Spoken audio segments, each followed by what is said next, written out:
On dit souvent que le printemps, c'est la meilleure période pour vendre de l'immobilier. Mais à Montréal, le mois de septembre peut offrir vraiment beaucoup d'opportunités parce que vous avez des acheteurs qui sont souvent beaucoup plus sérieux et qualifiés.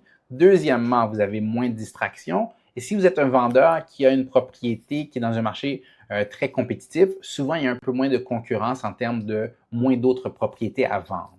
Aujourd'hui, qu'est-ce que je veux faire? C'est que je veux parler des différents atouts, différentes caractéristiques de la mise en vente en septembre.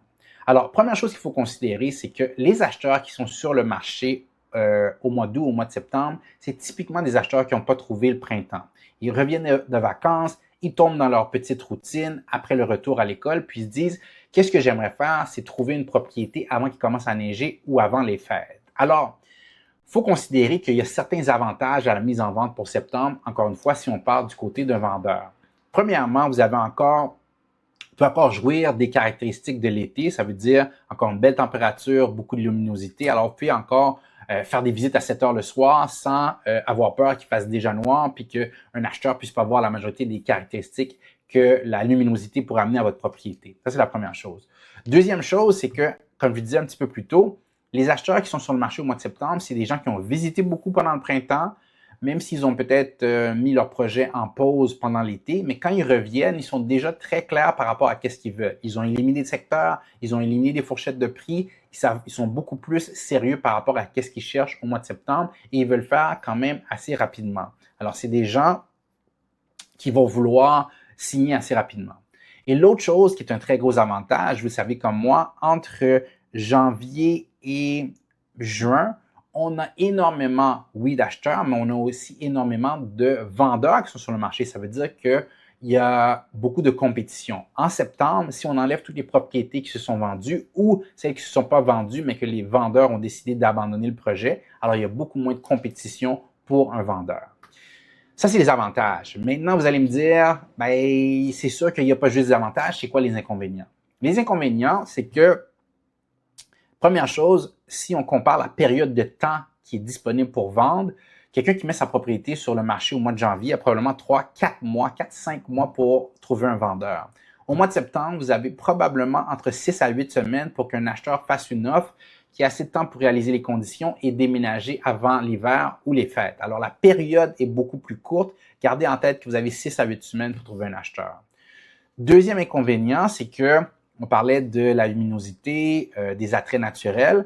C'est sûr qu'au mois de septembre, tout va bien. Au mois d'octobre, on commence à tomber dans des journées qui sont plus courtes. Ça veut dire que ça va être beaucoup plus difficile de présenter la propriété pour des visites le soir, par exemple, ou qu'un acheteur, pendant une visite le soir, voit tous les attraits naturels que la propriété peut proposer. Alors, il faut considérer que les éléments vont commencer à jouer contre la propriété ou contre un vendeur qu'on va commencer à s'approcher de la fin de l'automne, début de l'hiver. Et l'autre chose qui est très importante par rapport aux inconvénients, c'est quand, puis là je vais faire la comparaison, quand quelqu'un met sa propriété en vente sur le marché au mois de janvier ou février, il se dit j'ai 3, 4 mois ou 5 mois devant moi pour trouver un acheteur, bien, il peut jouer avec les conditions, il peut modifier le prix, il peut changer les photos, il peut changer la description, il a le temps de modifier les conditions pour plaire à un acheteur éventuel. Ici, quand on met une propriété en vente au mois de septembre, bien là, la marge pour erreur est beaucoup plus fine. Ça veut dire que de mettre une propriété sur le marché puis de changer le prix 3 semaines après, il reste 2, 3 semaines avant la période intéressante au mois de septembre ou octobre. Alors, c'est beaucoup plus difficile de changer les conditions et toujours avoir une audience captive d'acheteurs. Alors, ça, c'est aussi très important de considérer beaucoup moins de temps pour faire des ajustements. Alors, une fois qu'on a regardé les avantages et les inconvénients, quelles sont les propriétés qui sont avantagées par une mise en vente fin août ou septembre? Premièrement, la majorité des propriétés ou des condos qui sont situés dans des coins centraux qui sont destinés majoritairement à des professionnels. Il faut considérer qu'il y a beaucoup de professionnels qui arrivent ici à Montréal pour le début de la saison automnale, alors pour septembre. Alors, eux, ils vont chercher dans certains secteurs et une mise en vente en septembre ne va pas du tout les décourager. Les maisons qui sont dans des secteurs où il y a toujours de la demande, je vais prendre l'exemple du plateau. Si vous avez une maison rénovée sur le plateau, indépendamment que ce soit février ou septembre, vous allez trouver des acheteurs qui cherchent ce style de propriété-là parce que c'est tellement rare. Alors, une mise en marché en septembre ne sera pas défavorable du tout, même que vous allez profiter du fait qu'il n'y a pas beaucoup d'autres compétitions. Et deuxièmement, ça c'est une chose de laquelle les gens ne parlent pas souvent, c'est que souvent la façon qu'on dresse le prix d'une propriété, c'est qu'on regarde les ventes récentes qui ont eu lieu. Alors souvent, quelqu'un qui attend de mettre sa maison en vente en septembre peut capitaliser sur le fait que des maisons se sont vendues tout le printemps, tout l'été, et là, il peut arriver puis demander un petit peu plus parce qu'il est supporté par des ventes qui viennent de se passer. Alors ça, c'est une autre chose par rapport aux propriétés qui sont avantagées pour des mises en vente en septembre. L'autre chose qui est un gros avantage aussi pour une mise en vente en septembre, c'est qu'il faut considérer que les propriétés qui proposent des occupations rapides et des clés en main vont être favorisées parce qu'encore une fois, on garde en tête, les acheteurs veulent déménager avant qu'il neige ou avant les fêtes. Les propriétés, elles, qui sont désavantagées, mais là, on va parler des propriétés qui ont une belle cour, une belle piscine et que malheureusement, au fur et à mesure qu'on va s'approcher d'octobre, novembre et que tout ça va commencer à être fermé ou moins visible, bien, un gros atout de ces propriétés-là ne pourra pas être montré de la même façon. Alors, aménagement extérieur, piscine creusée, tout ça, ça va devenir moins important quand on va devoir les cacher. L'autre chose, des propriétés qui nécessitent beaucoup de travaux. Alors, si vous avez une propriété qui nécessite 30-60 jours de travaux, l'acheteur commence à calculer si je fais la vente dans 30 jours, j'ai 30-60 jours de travaux, ça finit directement pendant le temps des fêtes, ça devient moins intéressant pour un acheteur.